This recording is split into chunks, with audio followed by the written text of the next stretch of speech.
우리 역대하 16장 말씀 중에 7절에서 마지막 14절까지 말씀만 함께 읽겠습니다. 7절부터 14절까지 말씀 함께 읽겠습니다. 그때에 선견자 하나니가 유다 왕 아사에게 나와서 그에게 이르되 왕이 아람 왕을 의지하고 왕의 하나님 여호와를 의지하지 아니하였으므로 아람 왕의 군대가 왕의 손에서 벗어났나이다.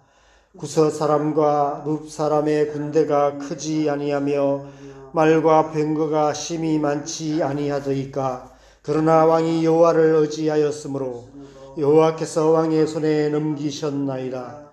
여호와의 눈은 온 땅을 두루 감찰하사 전심으로 자기에게 향하는 자들을 위하여 능력을 베푸시나니 이런 왕이 망령되이 행하였은즉 이후부터는 왕에게 전쟁이 있으리다 하며 아사가 노하여 선견자를 옥에 가두었으니 이는 그의 말에 크게 노하였음이며 그때에 아사가 또 백성 중에서 몇 사람을 학대하였더라. 아사의 처음부터 끝까지의 행적은 유다와 이스라엘 열왕기에 기록되니라. 아사가 왕이 된 지 39년에 그의 발이 병들어 매우 위독했으나 병이 있을 때에 그가 여호와께 구하지 아니하고 의원들에게 구하였더라. 아사가 왕위에 있은 지 41년 후에 죽어 그의 조상들과 함께 누우매 다윗승에 자기를 위하여 파두었던 묘실에 무리가 장사하되 그의 시체를 법대로 만든 각양향 재료를 가득히 채운 상에 두고 또 그것을 위하여 많이 분향하였더라. 아멘. 하나님을 믿고 하나님의 말씀에 순종하는 일은 크게 어려운 일이 아닐 수 있습니다. 그러나 지속적으로 끝까지 그렇게 하는 것은 쉽지 않습니다. 믿는 것이 어려운 것이 아니라 끝까지 믿는 것이 쉽지 않습니다. 순종이 어려운 것이 아니라 한 방향으로 오랜 순종이 어려운 것입니다. 그래서 빌립보서 2장에서 사도 바울이 말씀하시는 예수님의 순종이 놀라운 것입니다. 아버지의 뜻을 따라 하늘 보좌를 버리시고 이 땅에 오신 순종 또한 놀랍지만 아버지께서 죽은 자 가운데서 다시 살리실 줄을 믿고 십자가에 죽기까지 복종하신 순종이 더욱 놀라운 것입니다. 우리 그리스도인들에게 필요한 것은 예수님과 같은 온전한 믿음과 온전한 순종입니다. 그리스도인으로 그리스도인답게 사는 길은 온전한 믿음으로 온전히 순종하는 길뿐입니다. 우리가 지금 14장부터 아사왕의 이야기를 묵상하고 있는데 오늘 말씀을 묵상하면서 차라리 어제 15장에서 끝이 났다면 좋았을 걸 하는 생각이 듭니다. 어제 말씀에서는 아사왕 35년까지는 그의 마음이 일평생 온전하였다라고 기록하고 있습니다. 그래서 하나님께서 그 땅에 평안을 주셨다라고 말씀하고 있습니다. 오늘 본문 16장은 그의 제2기간 중 마지막 6년의 기록입니다. 오늘 본문 마지막에 보면 아사의 제2기간이 41년이었다라고 말씀합니다. 41년의 제2기간 중 35년 동안이나 온전하게 행했다는 것은 사실 대단한 일입니다. 이 세상의 정치 지도자들도 처음 몇 년은 정치를 잘할 수 있습니다. 그러나 10년, 20년, 30년 장기 집권하게 되면 사리사욕에 눈이 멀게 되고 온갖 비리를 저지르게 되는 것이 보통입니다. 교회 지도자들도 마찬가지라는 사실은 굳이 예를 들지 않아도 잘 아실 것입니다. 중요한 것은 우리의 신앙생활은 어떤가 하는 것입니다. 모태신앙인 경우 태어나서 이 세상에서 생명이 다하는 그날까지 70년, 80년, 100년 동안 신앙생활을 하게 됩니다. 하나님을 부모님의 하나님이 아닌 나의 하나님으로 만나는 인격적인 체험을 신앙생활의 시점으로 잡아도 수십 년 신앙생활을 하게 됩니다. 끝까지 열심히 신앙생활 잘하는 것이 쉽지 않습니다. 제 경우 처음 교회를 다니기 시작한 때로부터 계산하면 신앙생활한 지 40년이 조금 넘었고 주님을 인격적으로 만나서 본격적으로 신앙생활하게 된 것도 35년쯤 되었습니다. 사역자로 헌신하여 살아온 기간도 32년째입니다. 과연 저는 앞으로 남은 날들을 어떤 모습으로 살아가게 될까요? 과연 끝까지 온전히 하나님만 믿고 따르는 삶을 잘 살아갈 수 있을까요? 이 땅에서 삶이 다하는 그날까지 온전한 믿음으로 온전히 순종하는 삶을 살아갈 수 있을까요? 여러분은 어떠십니까? 그런 의미에서 오늘 아사왕의 마지막 모습이 우리에게 경각심을 주시는 말씀인 것 같습니다. 아사는 한 나라의 운명을 좌지우지할 수 있는 막강한 권력을 가졌던 왕이었지만 35년이라는 시간을 하나님 앞에서 온전한 마음으로 행했던 위대한 하나님의 사람이었습니다. 그랬던 그의 마지막 모습이 우리의 마음을 씁쓸하게 합니다. 왜 그는 끝까지 온전한 삶을 살지 못했을까요? 왜 그는 아름답지 못한 뒷모습으로 삶을 마치게 되었을까요? 오늘 본문 9절에 보면 하난이라는 선견자가 20년 전 아사왕이 구스왕의 100만 대군과의 전쟁에서 하나님을 온전히 의지하여 큰 승리를 거두었던 때를 기억시키며 아사왕을 책망하고 있습니다. 여호와의 눈은 온 땅을 두루 감찰하사 전심으로 자기에게 향하는 자들을 위하여 능력을 베푸시나니 이런 왕이 망령되이 행하였은즉 이후부터는 왕에게 전쟁이 있으리이다. 어쩌면 지난 20년의 평안이 아사의 영혼에는 독이 되었는지도 모릅니다. 20년 평안을 누리는 동안 아사의 왕의 마음이 나태해져 버렸는지도 모릅니다. 육체의 나이도 영향을 많이 미쳤을 것입니다. 우리도 나이가 들어가면서 몸과 함께 마음도 약해지며 신앙생활도 영향을 받게 되는 것 같습니다. 젊었을 때는 그보다 더 힘든 일도 거뜬히 감당했는데 나이가 들어가면서 별일 아닌 일도 실제보다도 크게 느껴지고 힘들게 느껴지고 교회 봉사에서도 한 발 뒤로 물러나게 되는 것 같습니다. 20년 전 구스의 100만 대군에 비하면 북이스라엘 바하사왕의 군대는 큰 위협이 되지 않았습니다. 그러나 지금 아사의 눈에는 너무 큰 위협으로 느껴졌던 것 같습니다. 젊었을 때에 무모하기까지 했던 믿음이 약해질 대로 약해져 있었던 것입니다. 아마 그의 군대들도 20년 전처럼 잘 훈련된 상태가 아니었을 것입니다. 무엇보다도 중요한 이유는 하나님 선견자의 말씀처럼 그의 마음이 끝까지 전심으로 하나님을 향하지 못하고 있었다는 것입니다. 신앙생활에서 처음 믿음을 끝까지 잘 지키는 것이 중요합니다.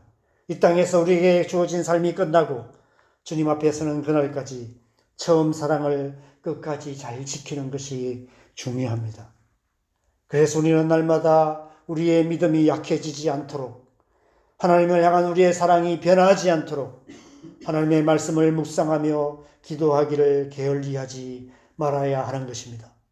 매 순간 하나님과 깊고 친밀한 관계 안에 살아가야 하는 것입니다. 10절에서는 아사가 크게 노하여 자신을 책망하는 선견자 하나리를 옥에 가두고 백성들 가운데 몇 사람을 학대했다라고 기록하고 있습니다. 아마 백성들 가운데도 충직한 신하들이 있었을 것입니다. 아사 왕의 마음이 변했다는 것을 알고 충언을 했던 사람들이 있었을 것입니다. 그런 사람들을 학대했다라고 기록하고 있습니다. 그 마음 깊이 감추어져 있던 또 다른 연약함이 드러나게 된 것입니다.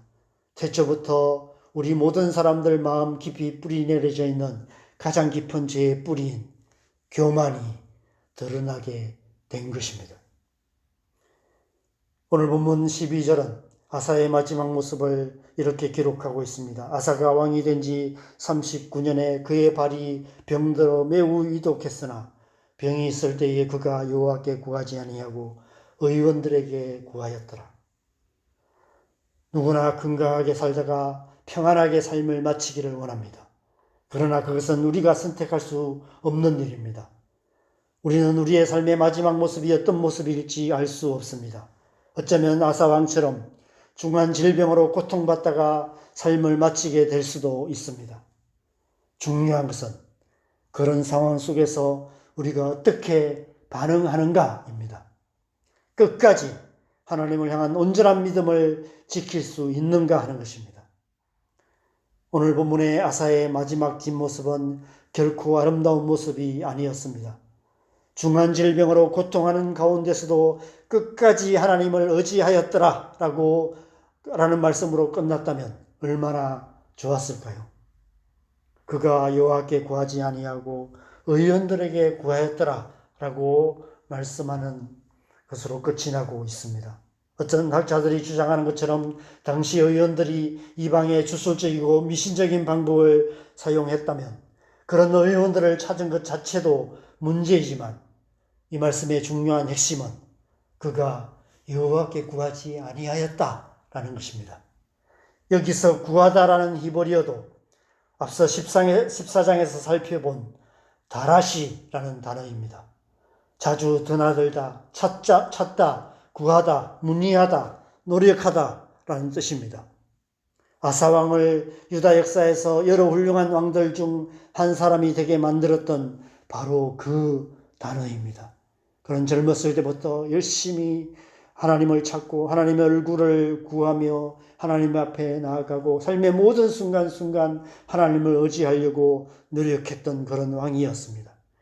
그런데 그가 그 삶의 마지막 순간에는 그 단어를 버리고 말았습니다. 치료자라는 이름의 아사라는 뜻과 반대로 치료자 되시는 하나님을 찾고 하나님의 얼굴을 구하지 않았고 의원들에게 구하다가 결국 치료받지 못하고 고통스럽게 삶을 마치게 되었던 것입니다. 저는 이 말씀을 묵상하면서 계속 저의 마지막은 어떤 모습이어야 할까라는 질문을 하게 됩니다. 어떻게 우리는 끝까지 믿음을 지키며 하나님을 찾고 하나님의 얼굴을 구하는 삶을 살 수 있을까요? 어떻게 우리는 삶의 마지막 순간까지 변함없는 믿음으로 하나님 앞에 살아갈 수 있을까요? 어떻게 우리는 뒷모습이 아름다운 사람이 될 수 있을까요? 우리가 함께 찬양했던 찬송가 150장의 후렴의 가사를 생각해 보시기 바랍니다. 최후 승리를 얻기까지 주의 십자가 사랑하리. 빛남 면류관 받기까지 험한 십자가 붙들겠네. 이 찬양의 고백처럼 주의 십자가를 사랑하며 끝까지 십자가를 붙들고 살아가야 하는 것입니다. 날마다 자기를 부인하고 자기 십자가를 지고 주님을 따르는 삶을 살아가야 하는 것입니다. 끝까지 우리의 삶이 마치는 그날까지 우리가 주님의 십자가를 지고 주님을 따르는 삶을 살아가야 하는 것입니다. 이 세상의 안락함에 취하여 하나님 앞에 나아가기를 게을리해서는 안 되는 것입니다. 끝까지 믿음의 삶을 살아가야 하는 것입니다. 한 방향으로 오랜 순종의 삶을 살아가야 하는 것입니다. 마지막 결승선을 통과하기까지 온 마음과 온 힘을 다해서 전심전력하여 달려가야 하는 것입니다.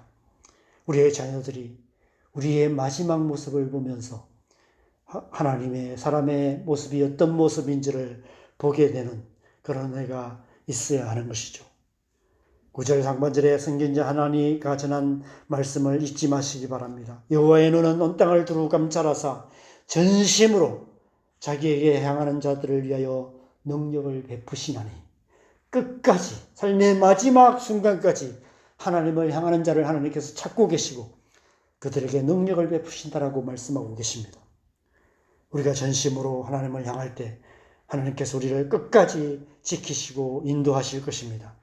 우리의 모든 연약함을 능히 이기게 하시고 어떤 상황과 환경에도 굴하지 않고 끝까지 주님을 따를 수 있도록 능력을 베풀어 주실 것입니다. 우리 안에 거하시는 성령의 능력을 힘입어서 최후 승리를 얻기까지 믿음의 경주를 멈추지 않는 저와 여러분 되시기를 주님의 이름으로 간절히 축원합니다. 우리 함께 기도하겠습니다. 하나님께서 우리를 믿음의 사람으로 이 땅 가운데 부르시고 이 땅 한가운데 살아가게 하셨습니다. 우리는 이미 믿음의 경주를 시작했습니다. 중요한 것은 끝까지 이 믿음의 경주를 끝까지 잘 달려가는 것입니다.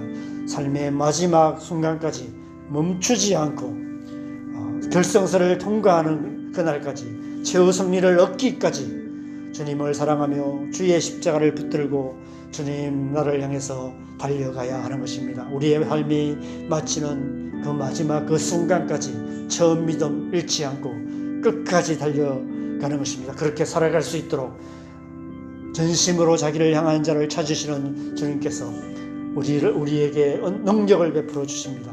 성령으로 우리를 충만케 하시고 우리의 성령의 능력을 힘입어 살아갈 때 우리는 끝까지 주님 나를 향해서 살아갈 수 있는 줄 믿습니다. 오늘도 우리가 성령으로 충만하여서 오늘 하루 최후 승리 얻기까지 주의 십자가 사랑하며 믿음의 경주를 경주하는 그런 삶 살아갈 수 있도록 승리하는 사람 살아갈 수 있도록 하나님 우리를 주의 성령으로 충만케 하여 주시옵소서. 우리의 삶을 주님 앞에 올려드리면서 함께 기도하겠습니다. 기도하십시다. 하나님 아버지, 우리를 이 땅 가운데 하나님의 백성으로 부르시고 하나님의 백성으로 살아갈 수 있도록 우리를 주의 성령으로 주님 붙들어 주시고 함께 하여 주시는 것을 감사합니다. 우리 안에 성령을 주셔서 날마다 성령으로 살며 성령으로 행하는 성령의 사람 되게 하신 것 감사합니다. 오늘 하루도 우리가 성령으로 충만하여서 오늘 하루 우리의 삶의 모든 순간순간마다 성령으로 살며 성령으로 행하는 모로 말미암아 믿음의 삶 살아갈 수 있도록 온전한 믿음으로 온전히 순종하는 삶 살아갈 수 있도록 은혜 베푸시고 능력을 베풀어 주시옵소서. 여호와의 눈은 온 땅을 두루 감찰하사 전심으로 자기를 향하는 자에게 은혜를 베풀어 주신다고 능력을 베풀어 주신다고 약속하신 대로 하나님 우리를 주님의 백성으로 부르셔서 우리 안에 성령을 주신 것을 감사합니다. 우리에게 성령으로 충만하게 하셔서 오늘 하루도 우리가 주님 최후 승리 얻기까지 주님 주의 십자가 붙들고 승리하는 삶 살아갈 수 있도록 능력으로 충만케 하여 주시옵소서. 우리의 삶이 다하는 그날까지 하나님 우리가 이 믿음의 경주를 멈추지 않고 달려가게 하시고 우리의 삶이 마치는 그날에 주님 우리의 자손들이 우리의 자녀들이 우리의 삶의 마지막 모습을 보며 하나님의 사람의 그런 모습들을 볼 수 있도록 뒷모습이 아름다운 사람 될 수 있도록 하나님 은혜 베풀어 주시옵소서. 주님 오늘 하루도 우리가 그 능력을 힘입어서 하나님의 백성으로서 하나님의 백성답게 살아갈 수 있도록 은혜 베푸시고 함께하여 주시옵소서. 이 새벽에도 우리가 계속해서 기도하는 몇 가지 기도 제목 놓고 기도하겠습니다. 우리의 가정 가운데 하나님의 능력으로 역사하셔서 우리의 가정 가운데 믿지 않는 가족들을 속히 주님 앞에 나오게 하시고 온전한 구원의 역사가 일어나게 하여 주시도록 기도하십시다. 우리의 자녀들을 주님 앞에 올려드리면서 하나님 우리의 자녀들 또한 예수님의 십자가를 사랑하며 주의 십자가 붙들고 믿음으로 살아가는 하나님의 자녀들을 되게 하여 주시도록 기도하십시다. 하나님 우리 교회가 그런 교회 되게 하여 주시도록 교회 안에 하나님의 은혜 부어주시도록 우리 원성도들 가운데 성령 충만케 하여 주시도록 기도하시고 이 나라의 민족 붙들어 주시고 남과 북이 하나 되어서 열방을 축복하는 통일한국이 이루어질 수 있도록 이 국제정세가 어려운 이 시대에 하나님께서 역사하여 주시도록 붙들어 주시도록 기도하십시다. 온 땅 열방에 선교하시는 수많은 선교사님들을 위해서도 기도하시고 자유롭게 기도하시다가 돌아가시면 되겠습니다. 기도하겠습니다.